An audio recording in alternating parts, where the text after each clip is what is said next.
On today's episode, from the OCR World Championships, Adrian Biji.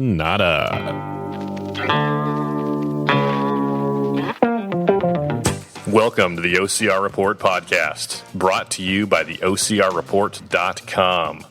We are the only podcast to focus exclusively on the elite sport of obstacle course racing, from Spartan to Tough Mudder to the OCR World Championships, and wherever the elites are racing, we are there. My name is Will Hicks, and this is the OCR Report. Welcome back. So how about that 2020? We can talk about that later. How was your Christmas? Good to talk to you again. My name is Will Hicks. You can email me at will@theocrreport.com. You can text me at 619-485-2726. And you can follow us on Instagram at the OCR Report. Go check out that Instagram, friend. On today's show, Adrian Biji.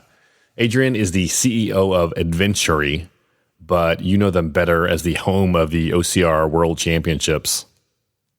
OCRWC, like the rest of the world, did not have their usual schedule of races last year. I am very excited to talk with Adrian and see what we can look forward to at the OCRWC this year. If you are hankering for more OCR content, you should check out our other podcasts on the OCR Report Network: OCR Talk, Obstacle Running Adventures, OCR Coven, and World's Toughest Podcast. Heather Olson is taking a sabbatical from Overcome and Run, but she has plenty of episodes in her backlog you can check out also. And go to the website, theocrreport.com. Let's talk some news. We're mainly focusing on OCRWC today. This is part one of a series we're going to do this year.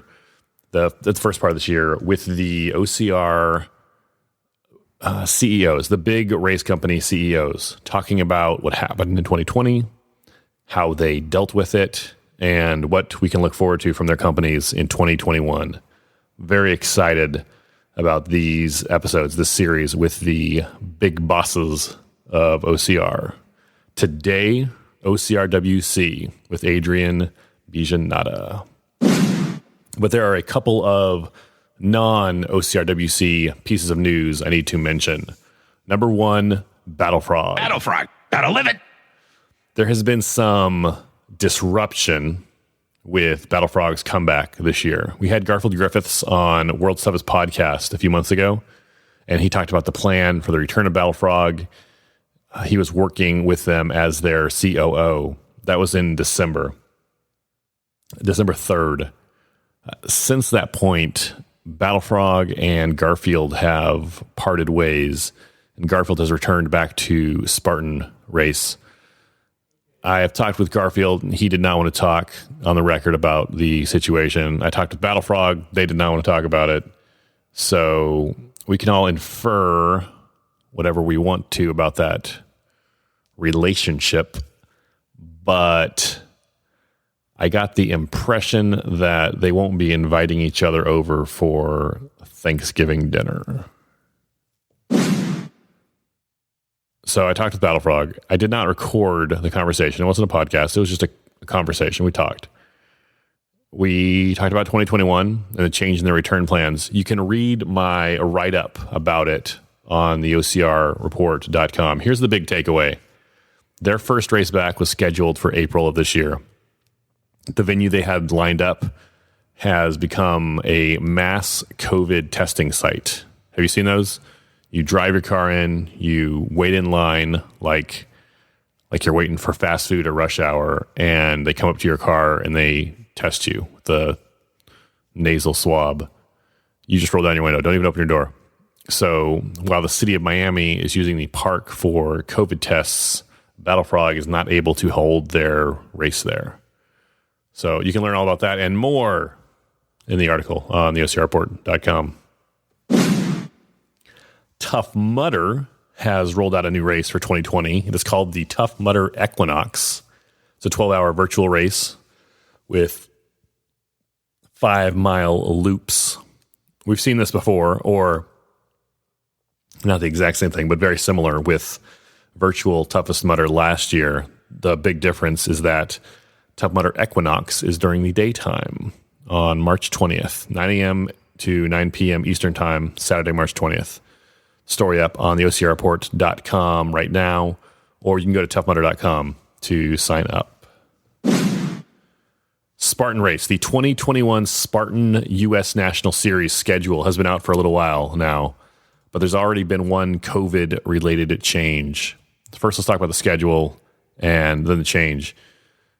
As has become standard, there are 5 races in the Spartan U.S. Championship Series. You earn points at each race, and the man and woman with the most points at the end of the year are crowned the Spartan U.S. champion. That's the same as it has been. This year, your 3 best races count toward your final score. So you can just race 3, and that's your score, or you can race 4 or 5, and your top 3 scores count. A weak performance at 1 or even 2 races won't knock you out of the running for the U.S. title this year. The 5 races in the U.S. Series are 1, the Jacksonville Sprint on February 28th.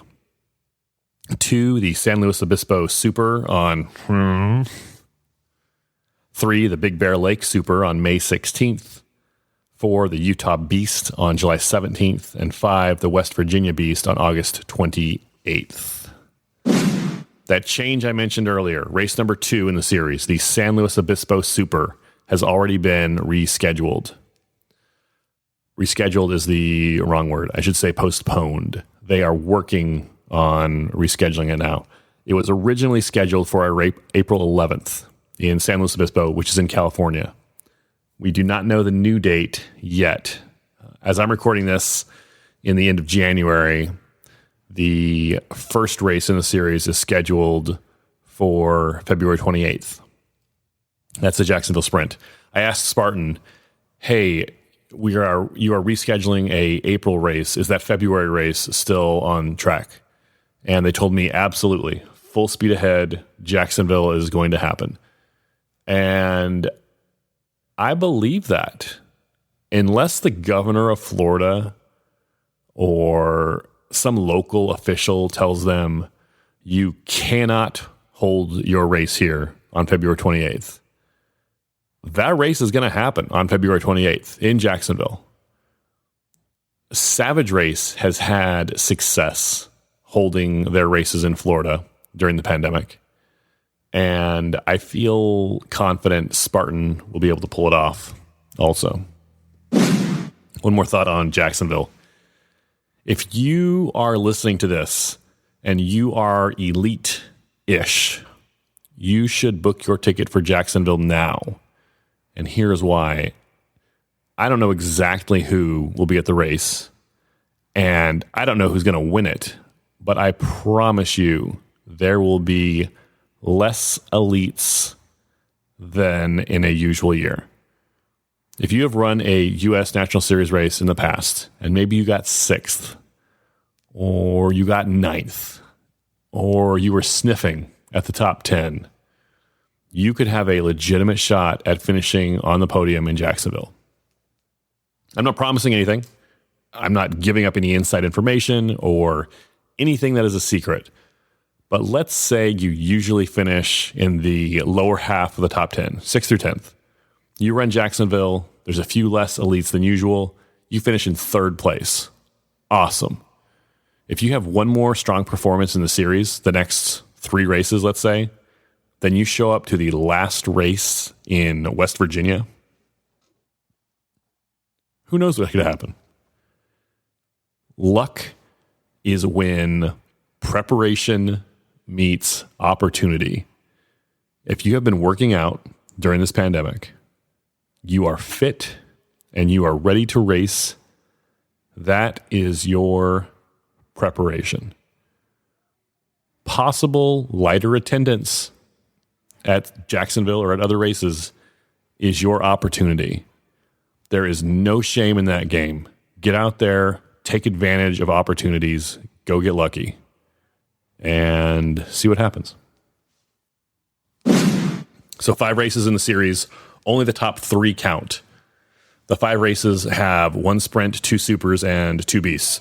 You could win the series without a strong performance at the hardest races in Spartan, the beasts. I say hardest. I shouldn't have said that. I would rather run a beast at my pace than run a sprint at any of the elites' pace. At the elite level, a sprint is plenty hard. Thank you very much. So the beast is the longest race in the series, but I shouldn't say hardest. Don't email me. I already corrected it. So who does that format favor? 1 sprint, 2 supers, 2 beasts. I will never bet against Ryan Atkins or Lindsey Webster at anything. Poker, cheese rolling, ping pong, beer pong, any kind of pong, really. Atkins won the men's U.S. championship in 2019. There's no series in 2020. And Lindsey has won it every single year since they introduced it in 2016. I'm not going to pick against them. But if you wanted to guess who could make a run at them, I would pick an athlete that is better at shorter distances, or maybe someone who's better at the longer distances. For the shorter distances, maybe someone like Nicole Miracle or Hunter McIntyre for the men. And I know, hot take, Nicole Miracle could give Lindsey Webster a run for her money. Hot take, Hunter McIntyre and Ryan. Look, I know that. They're going to have to be good to beat Atkins or Webster. Nicole and Hunter are very good. We know that. For the longer distances, maybe Rhea Coble for the women. But for the men, nobody is beating Atkins at the beasts. So unless John Albin decides to come on over from the UK, which may or may not happen, but he's probably the only guy who has a shot at beating Atkins in the beasts. So you guys can forget that right now.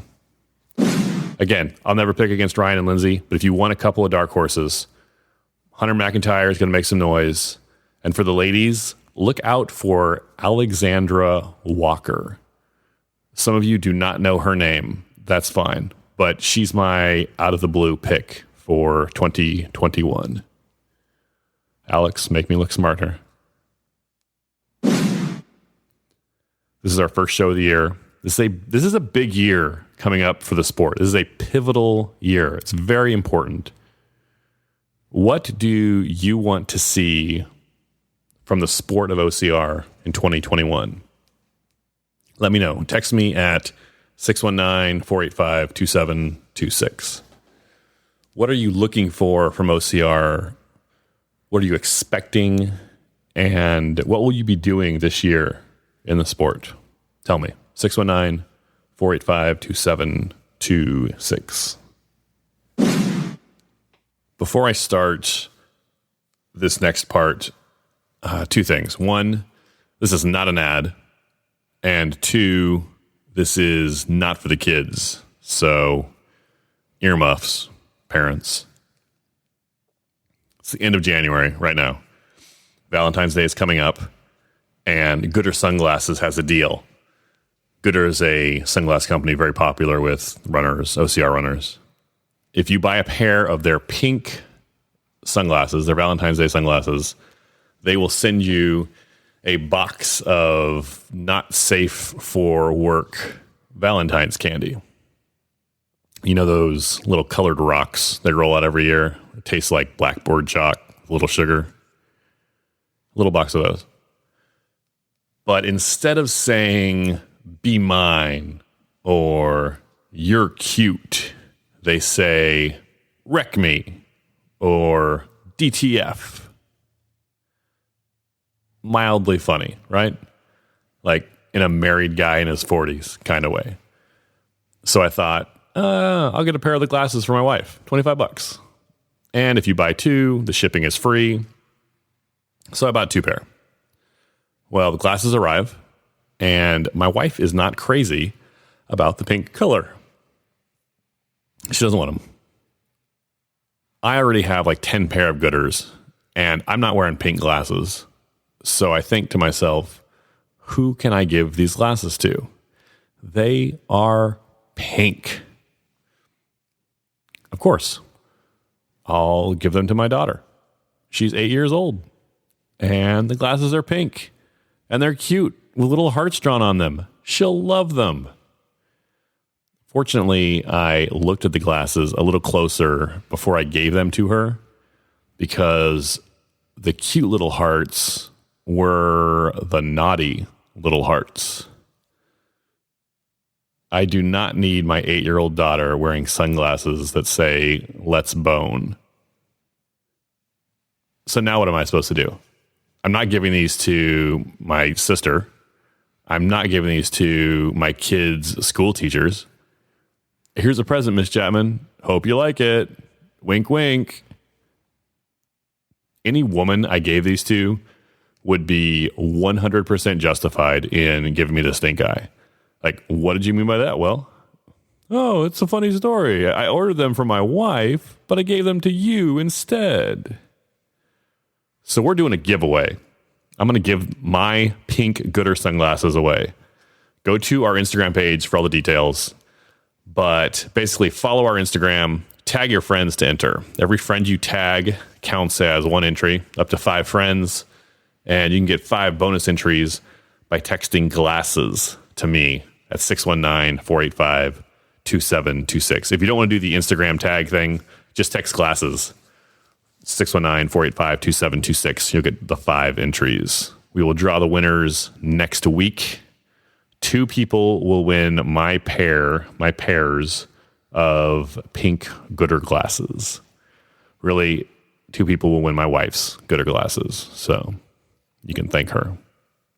I can't promise you the glasses will arrive to you by Valentine's Day. They probably won't. Shipping times are slower than usual right now. But still, free glasses, right? Go to our Instagram page at the OCR Report and tag your friends to enter. Text me glasses, 619-485-2726. These things are sold out on Gooder. You can't even buy these right now. I looked on eBay. They're not on eBay. The only way to get these is to win them from us. Before we talk with Adrian Biji, let's read some iTunes reviews. 5 stars. 5 stars. 5 stars. 5 stars. 5 stars. 5 stars. 5 stars. No podcast reviews today, so we're going to review the Gooder sunglasses named Carl's Got a Candy Heart On. Candy Heart On. Yeah, I didn't mention that part. That's the name. Our first review for the pink sunglasses comes from Will in San Diego. Will says, 5 stars. I love my other pairs of Gooder glasses, but my wife doesn't like the pink. I was going to give them to my daughter, but then I read what the candy heart said. I hope I can find someone to give these away to without getting a dirty look back. Thank you, Will. I appreciate that. If you'd like to be a part of the show, you can leave a review for the show on Apple Podcasts. Just click the purple podcast button on your iPhone or iPad or iOS device. Search for the OCR Report. Click our logo and scroll down to click Write a Review. If you are on Android, you can go to lovethepodcast.com/OCR. And I will read it on a future episode. It's time to talk with Adrian Biji. Adrian started the OCR WC back in 2014, and it has been full speed ahead since day one. You know, we don't talk about this a lot. What Adrian did for the OCR WC in establishing legitimacy as the international non-race brand world championship from day one is very impressive. He got athletes from all over the world to buy in, to fly from Europe, from literally all over, to come to the U.S. to race in a race that no one had ever heard of before 2014. Nothing short of remarkable. Adrian is one of the most influential people in the sport today, and I am proud to have him on the show. It's time to talk with Adrian Biji. Let's go to the phones. Adrian Biji is the CEO of Adventury and the founder of the Obstacle Course Racing World Championships, the only recognized world championship independent of any specific race brand. After a year hiatus for COVID, the OCRWC will return this year on October 23rd through 26th in Stratton, Vermont. Adrian, welcome to the show. Hey, thanks for having me. Adrian, before we talk OCR, how are you and your family doing with everything going on in the world right now? Good. We're good. We're hunkered down in Brooklyn. Certainly thankful that me and my wife still have jobs. Everyone's healthy. This year, with everything going on, frame of reference has definitely changed quite a bit. So I feel like we're certainly lucky and very thankful at this point in the year. But, it's interesting you mentioned frame of reference. It's almost like I wish I had 2019's problems right now. Yeah. I mean, we've had an insurrection, we've had a pandemic, we've had a deeply divided society. Like it's I can't even wrap my head around it sometimes. Along with basically everything else in our sport, OCRWC was not held in 2020. How did it feel to have to make that decision last year? Honestly, it was heartbreaking when we actually had to make the decision, but it's been a roller coaster of emotions. When March hit and you start hearing the rumbles of a pandemic and a virus and it getting here at first, I think like a lot of other people, is one of those things that you just think, all right, it'll solve itself. Like not solve itself, I shouldn't say that, but like you kind of don't take it seriously. And then you hear like, oh, we've got a case in Seattle, and then New York. I live in New York City, so New York has its first case, and then it starts to become reality, and it starts to get a little bit terrifying. And then you go through the roller coaster of like, are we going to be able to hold the event? Yes, we can still do it. We're endurance athletes and an endurance company, and we should be able to pull this off. And then it kind of hits you like a brick wall one day, where like, holy cow, we're not going to be able to do this, right? It was a little bit, the blow was softened perhaps in the fact that we only have one event that we produce. So we're not a company of 50 people and trying to really, really hard to keep the lights on and having to shut down multiple events, which I can only feel for the Spartan races and the Savage races and all the other events that had to do that. But when it does hit, then it's like, it's just heartbreaking, right? Because, we like producing our event. We like crafting that experience, and to do that it just felt like something was missing this year, especially once September, October rolled around. And then you see the posts and you start getting messages from friends saying like, hey, right now we'd be on the mountain. We'd probably be miserable because it would be raining and we'd be building. But you miss it. And then everything starts to remind you of it. We walk outside the door in the morning, cold weather hits you and you're like, oh, it smells like race day. Right. And that's gone. So what are your thoughts on OCR as a sport coming out of 2020, going into 2021? I think it has been very, very difficult. The optimist in me thinks that people are just clamoring right now to get back out there, see their friends,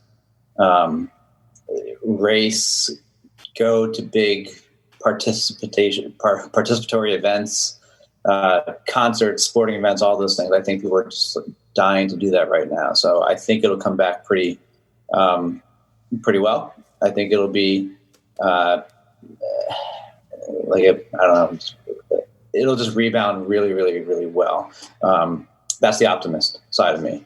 The other side of the coin is, of course, I worry about it, right? When people have been away from things for a while, it's a little bit tougher to get back into it. But I think in general, we're a pretty resilient community. I think if we were in a tough spot, there would be some other signs happening in the community, right? Less chatter, less people talking about racing. Our engagement on our digital media platforms is still fantastic. So those data points to me suggest that people are still very much interested in OCR and they're dying to get back to it. Have you gotten interest already? And September is a long way from now, it seems like. Have you already got people signing up for this year's event? Yeah, we amazingly sold out of the 100-meter on Friday. So, and Saturday is getting really close.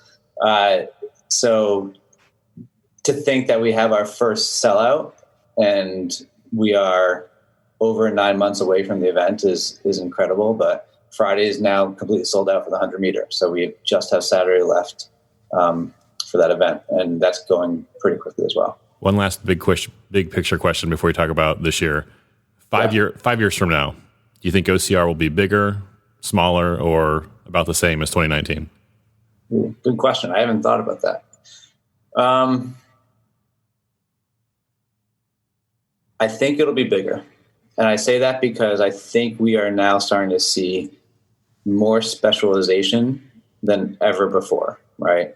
Leon Kofed from Denmark is coming over to our race, and he's racing the 100 meter and the 3K. He's not doing the 15K, right?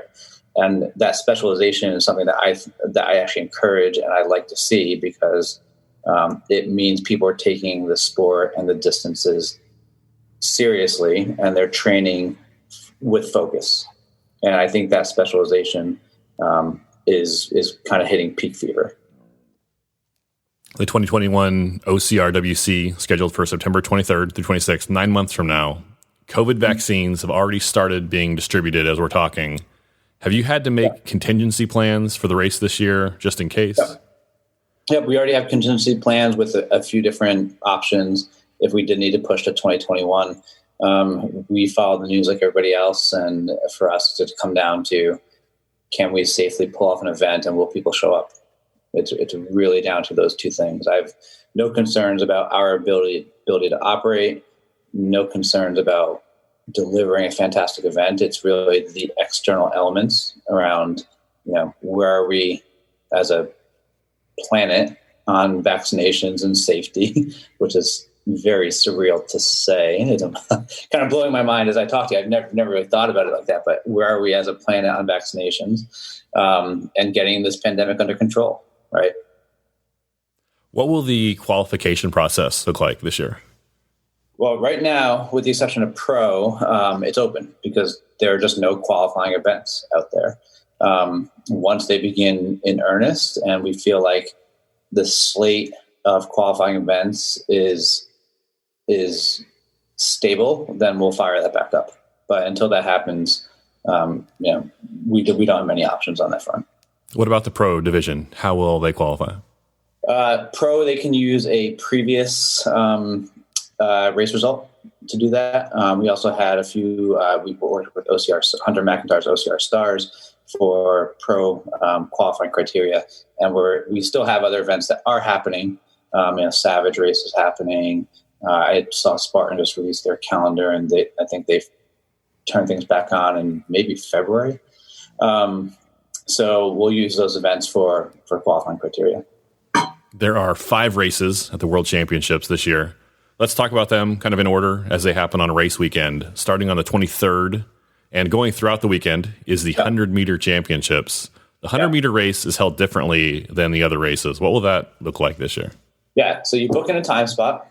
You get a few different attempts. So you get 2 attempts when you go in. So you can sign up, select a time, and it's pure time trial. Fast and Furious, probably closest to Ninja Warrior for people that want to specialize really in technical proficiency.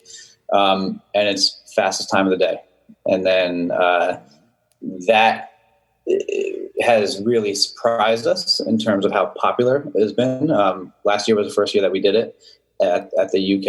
And especially on that last day, there were lines of people wanting to get a shot at the course. Like, it was crazy. People were like offering cash saying, hey, I want to take another run. Here's 25 pounds. Right. So that was a big surprise for us, but it was great because, again, driving that diversity in terms of the athlete that you draw at the event, you want to see that. You want to kind of offer something for everybody. And for those, fast twitch athletes, that's the event that they want to focus on. And then the top 2 times of the weekend will face off head to head. Is that new, or is that how we did last year? No, that's totally new. That's totally new because we, being the first time that we did the event last year, that was, that was a learning experience. It was great because the fastest time of the day, but what we realized is that people started to become really, really strategic with it, right? So Thomas van Tonder from South Africa goes out and he turns in a blistering time. Right. And that's his first run of the weekend. So what happens? He waits and says, I'm not going to take my second run until I need to. And I need to like reclaim the fastest spot and defend my position. Right. So I honestly had never wrapped my head around that possibly happening. I thought people would go and they say, all right, cool, I want to do another shot. Now they've had a chance to take the course on a trial run. And it was just incredible. So now we realize, all right, we need a little bit of a playoff format here. In the UK, we saw some people who their first run, super slow, but intentionally so. So they go in, they walk, they try out the obstacles, they go through, they turn in, a 5-minute time or something like that. And then they fly through the second time. So we kind of realized, hey, we need a playoff format. Having the finals on Sunday evening, I think we have the first one that kicks off around 3 p.m. The semifinals. Semifinals kick off Sunday at 3 p.m. means that like we'll have a really, really nice crowd on hand to actually see people throw down, and that'll be pretty cool. Wait, so semifinals. So it'll be top 4. Like you're gonna have a bracket going into the. Yep. I think we'll have seeding. We have semifinals and finals. To be honest, I can't remember the actual number off the top of my head. It's top 8 times from each division advance to the semifinal, and then the top 2 times in each semifinal heat go to the finals for a head-to-head event. Thomas, that'll be great. That'll be fun to watch. Yeah. I'm kind of imagining in my head like the lights are fired up, the music is blaring, fireworks are going off while people are racing. It'll be a cool thing. And usually the crowd that's around on Sunday night are like the diehard people from the community that have made it a full weekend. And they're staying at Stratton and they're just excited to see people race. Right. So you could see like Leon going against Thomas Van Tonder from South Africa against VJ Jones or something like that. It'll be pretty cool. Thomas Van Tonder and Karen Carlson are the reigning 100-meter champions. Yep. Do you think we will see them defend their titles this year? I hope so. I will say a big congratulations to Karen because I think she just had her baby yesterday. So I think I saw on Instagram she had posted a picture of her brand new daughter. So I think she has her hands full right now, but I certainly hope she'll be back. Yesterday, she's not even sleeping yet. That's pretty. I know. Yeah. So it's funny. I actually sent her a WhatsApp message to say congratulations. And I think she moved to Switzerland from Sweden, so it bounced back. So I got to drop her a note. But I think I think she had the baby like less than 24 hours ago. On Friday, the 24th, will be the 3K championships. Tell me about the 3K. 3K, mostly flat, kind of like that in-between spot between the 15K and the 100-meter. Still, I think favors a short distance athlete unless you're John Albin and seemingly inhuman and doesn't matter what distance he signs up for. But it's, again, 3K, so that's under 2 miles. Very obstacle intense, but also at that distance gives us a chance to introduce things like, well, not introduce, but feature things like a rec bag carry that makes a material difference in somebody's performance. So you still got to be a pretty good all-around athlete, but a little bit more on the fast switch. John Albin and Nicole Miracle have both won the 3K every year since 2017. What are the odds of them four-peating as 3K champions? It's tough. So I mentioned VJ before. I mentioned that because he raced our NORAM event last year.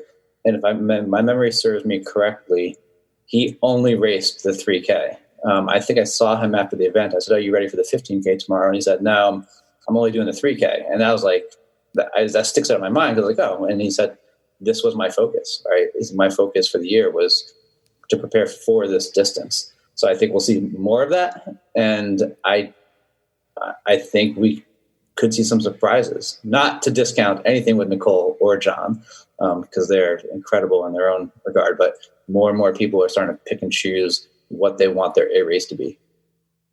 Saturday brings the original World Championship race, the classic 15K distance. What can runners expect from the 15K this year? A lot of gnarly terrain for those of athletes that have done NORAM. in years prior know that mountain is a beast. Stratton is no joke. Some really tough obstacles, obviously tough climbs, and do not underestimate the descents as well. We're also, I guess we'll put out word on this, but I'll share it now. We are going to be adding a twist to part of the 15K, and that we're going to be doing in-race preems. That's something that's not many people have heard of, but if you follow things like the Tour de France, they have things that are like a race within a race. So we're planning on kind of the fastest ascent, so first to the top, fastest time of the day, quickest descent, which I think we are calling the peregrine, and then the fastest rec bag carry. And that's male and female across all divisions. So, and there'll be awards and prizes for each one of those. So, I probably get in trouble because I'm mentioning that now, but we're probably going to be breaking that news in the next week or so, or I just did. So. Fastest ascent, fastest descent, fastest rec bag carry, kind of three races within the race. Right. John Albin has won that 15K every single year of the OCR WC, dating back to 2014. Right. How is he so dominant at this race? I think it's a testament to his training, right? Like, he's not as active on social media. He's an incredibly smart athlete. I think he knows his body better than anybody else I've spoken to in the sport. The way he trains is incredible. He knows that, still running makes up the biggest portion of the race. That's where you make up the most ground, and where the descending is where you can put some really big gaps on people. He does that better than anybody else in the sport. I've never seen somebody come down a mountain like he does. It's an amazing thing just to watch as a spectator. But he's also really good at the obstacles. He is good enough at the obstacles to fly through. Nothing's really been able to stop him. And unless somebody can catch him, I don't know. He's unstoppable at this point. On the women's side, Lindsay Webster won the 15K 4 years in a row from 2015 to 2018. Last year, 2019, she was beaten by Karen Carlson. I was going to ask you what you think about a Webster-Carlson rematch, but then I just learned that she just had a baby, so that could throw a wrinkle in that. Yeah, actually, I don't know. I don't think Lindsay raced the 15K last year. I think she was injured, so she didn't. I might be wrong on that.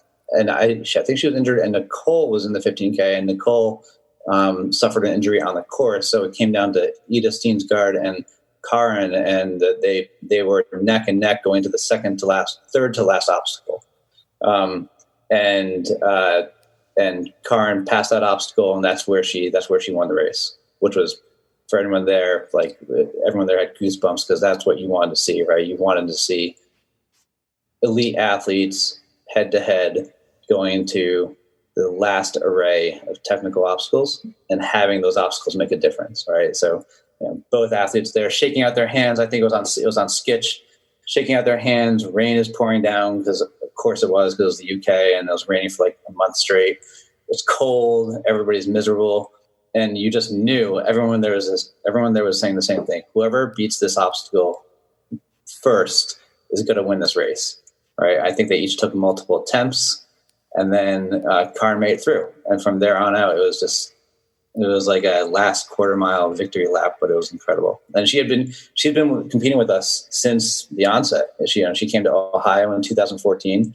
I always tell people, like, even us as race organizers, we're still human. We have personal favorites that we root for. And she's been one of my personal favorites, just because she works so incredibly hard. She's come so close every year. So to see her actually, raise the Swedish flag and tears in her eyes coming across the finish line, like, it was like probably the moment of the year for me. What are some other good international athletes to keep an eye on? Maybe not your favorites, but just ones that we don't see all the time here in the U.S. Certainly, Ida Steensgaard. I think we'll be probably surprised by some of the German athletes that we've had in the past, because they've always had just a very, very dominant showing. And I think now that we're back on a mountainous terrain, that'll fit them very well. Thomas Van Tonder gets better every single year. Coming from South Africa, where again you don't have mountains, so that might not suit him as well. But he gets faster and faster and faster every single time you see him. And then it'd be silly of me not to mention Ryan, who's coming to his prime right now as an athlete. He's dominating everything that he's been entering, then we'll see what the slate of U.S. athletes delivers. Nicole, obviously, she won our NORAM event as well last year, and that was kind of, I think, for adventure events, that was kind of a breakout for her. So I think it could be interesting to be back on a mountain and see how that impacts the lineup. The last two races are on Sunday, the Team Relay Championships and the Charity 5K. What format will the Team Relay be this year? It'll be the same as in years prior in that we have a relay format with 3 specializations. So we have a speed, so that's your runner. We have your technical segment, which is obstacle heavy, most technical obstacles on the course. And then we have the strength portion, which tends to be rec bag carry and some other more grinding things. We have the same format for this year. I think we will probably have a little bit of a longer distance for each one of those as well. And we want to just emphasize those, right? So, the rec bag carry for the team race will be longer than ever. It'll really suit the strength athletes really well. I always think about Jesse Bruce because he always does a strength leg for Canada. And we kind of, I don't want to say, we keep athletes like him in mind, and that we want to test the people that are specializing in strength, right? So if you're a runner that specializes in obstacles and you decide to do the strength portion, I think it's going to be really tough. So it's going to force people to be strategic when they devise their team. Talk about the Charity 5K. How intense is the 5K race? Not at all. Totally fun. I don't even want to call it a race. I've done it myself. Costumes show up. People just go out there and have fun, right? They say they want to bring their friends and family out there to experience a little bit of what they got to do over the course of the weekend. So, fathers bring out their sons and daughters, and moms go out as a family, and they just take it easy, right? The amazing thing about it is the athletes after suffering through all that punishment during the course of the week, they go out for that fourth event, and sometimes I wonder why, but it's a really, really nice way to bookend the weekend. What charity are the runners raising money for? So we actually support a number of charities, but our main one for this year is the Stratton Foundation and also Protect Our Winters. Obviously, our events, 1% for the planet, and we donate through to a number of charities that are 1% for the planet, charities like Protect Our Winters.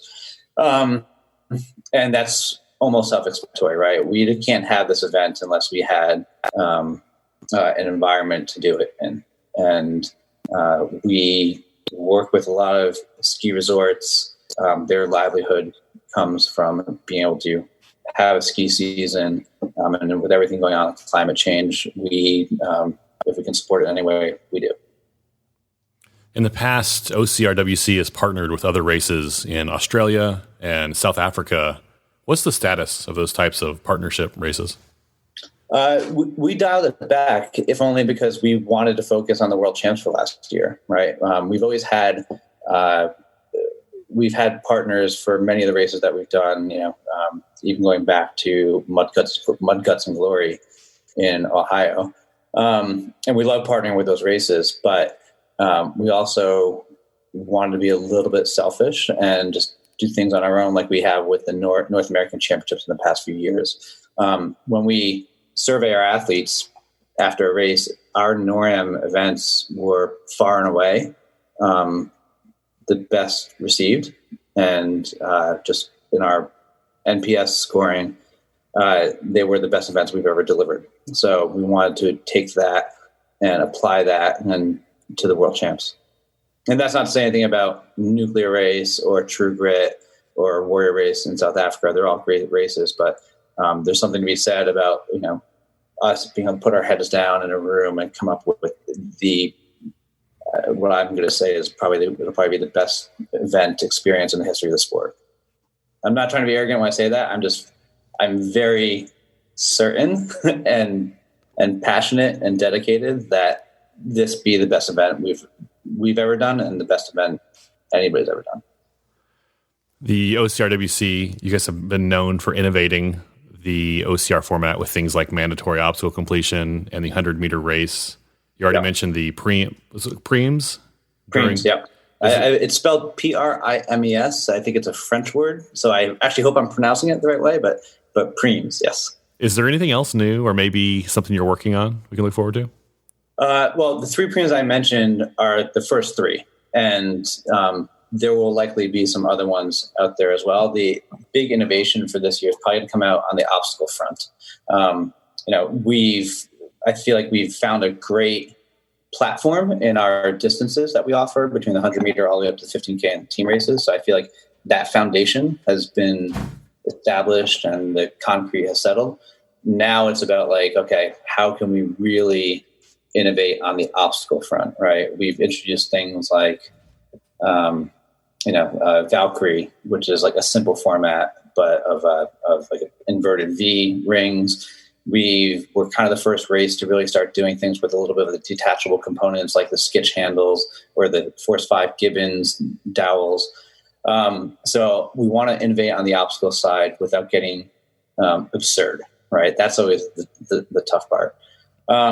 So that's where you're going to see the majority of our innovation. I think our plan is to deliver 5 unique obstacles in the 15K this year, which will be about 10% new obstacle that people haven't seen before. And I think we have already 3 or 4 really good ones. Adrian, any last thoughts on OCRWC 2021 or the year ahead in OCR? No, I really want people to, trust us that we are, looking forward to the event and again, best event in the history of the sport. That's our standard, and anything less will be disappointing for us. You can sign up for the 2021 OCRWC at OCRWorldChampionships.com. Adrian Biji, thanks much. Thank you. Special thanks to Adrian Biji for appearing on the show. Well done, Adrian. Come back anytime. Don't forget to enter to win my wife's pink sunglasses on Instagram at the OCR Report and by texting glasses to 619-485-2726. Leave us a review on Apple Podcasts, and I will talk with you soon. Go spend time with someone you love.